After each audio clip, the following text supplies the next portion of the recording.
1 kilo गांजा.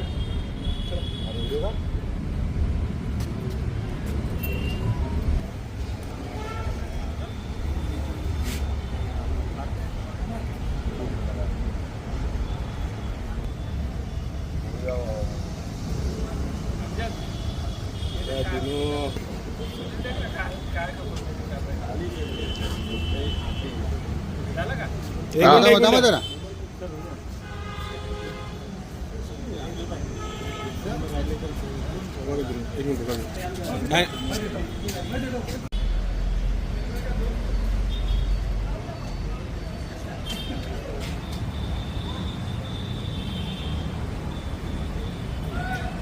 परिमंडळ 3 कल्याणांतर्गत महात्मा फुले स्टेशनच्या अंतर्गत ही सदरची कारवाई झालेली आहे. ऑगस्ट महिन्यामध्ये ट्रॅफिकचे आमचे जे कर्मचारी, अधिकारी कर्मचारी जे आहेत आणि पोलीस स्टेशनचे कर्मचारी हे नाकाबंदी करत असताना त्यांना अशी एक गुप्त माहिती मिळाली होती की त्या ठिकाणी काही लोक जे आहेत त्या ठिकाणी गांजा सप्लाय करण्याकरता कल्याण स्टेशन परिसरामध्ये येणार आहेत. त्या अनुषंगाने नाकाबंदी केलेली असता त्या नाकाबंदीमध्ये एक छत्तीसगड पासिंगची गाडी त्यांना आयडेंटिफाय झाली होती, बेलानो आहे ती. आणि त्यामध्ये नाकाबंदीमध्ये त्यांनी ती गाडी थांबवण्याचा प्रयत्न केला. आमचे जे पोलीस कॉन्स्टेबल जे आहेत ते ट्रॅफिकचे पोलीस कॉन्स्टेबल सोनवणे आणि धोंगडे त्यांचे सिनिपीआय झोडगे यांनी मग ती या नाकामध्ये न थांबता त्यांनी ते आमच्या पोलीस कर्मचाऱ्यांच्या अंगावरती गाडी आणण्याचा प्रयत्न केला. नंतर त्या सदर गाडीचा आपल्या पोलीस स्टेशनचे कर्मचारी आणि ट्रॅफिकच्या कर्मचाऱ्यांनी पाठलाग केला असता ते आपण गाडी ताब्यात घेतली. नंतर गाडीच्या मध्ये आपण जे असणारे जे 5 इसम असेल त्या 5 इसम पण आपल्या त्या ठिकाणी मिळाले. सदर गाडीची झडती घेतली असता सदरच्या गाडीमध्ये आपल्याला त्याच्यामध्ये 35 किलोपेक्षाही जास्त गांजा मिळाला. त्यानंतर हे 5 आरोपी त्याच्यामध्ये निष्पन्न झाले आणि त्यामध्ये गाडीच्या झडतीमध्ये आपल्याला एक गावठी बनावटीचं पिस्टल सुद्धा त्यामध्ये हस्तगत करण्यात आलेलं होतं. नंतर या जे ताब्यात घेतले इसम यांचे तपास करून त्यांच्याविषयी माहिती घेतली असता हे सगळे नागपूर इथले रहिवासी असल्याचे समजलं आणि ते गांजा सप्लाय करण्याकरता कल्याणमध्ये आलेले होते. त्यानंतर त्यांचा गुन्हेगारी पार्श्वभूमीचा रेकॉर्ड चेक केला असता ही पूर्णपणे टीम जी आहे, पूर्ण गँग जी आहे ती पूर्ण नागपूर आणि विविध शहरांमध्ये ही काम करत होती आणि हे सगळे यांच्यावरती पूर्ण गँगवरती 40 पेक्षाही जास्त गुन्हे अंमली पदार्थ तस्करीचे हे दाखल होते. त्या तपास करण्यामध्ये आपण आतापर्यंत टोटल 14 आरोपी याच्यामध्ये गुन्ह्यामध्ये निष्पन्न केलेले आहेत. त्यामध्ये ओरिसामधून जे माल आणतो त्या ठिकाणचे पण आपण जाऊन आरोपी अटक केलेले आहेत.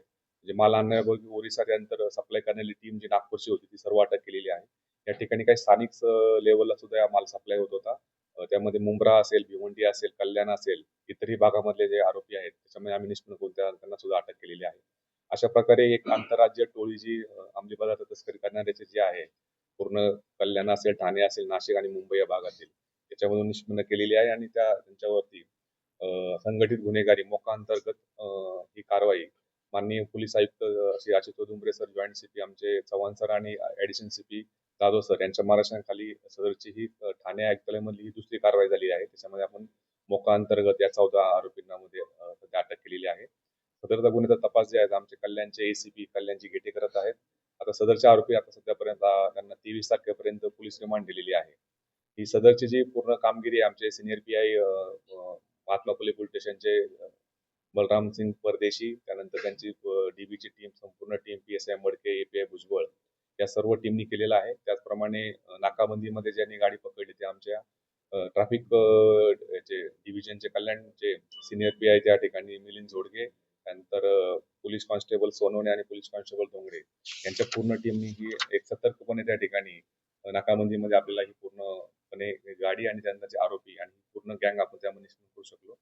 अशा प्रकारची कारवाई आपण या सुद्धा सुरूच राहणार आहे आणि स्थानिक लेवलला सुद्धा जे काही गांजा या ठिकाणी तस्करी करणारे किंवा सप्लाय करणारे असतील यांच्यावर सुद्धा परिमंडळ 3 आणि सगळ्या पोलीस स्टेशनच्या अंतर्गत ही आमची कारवाई अशीच सुरू राहणार आहे.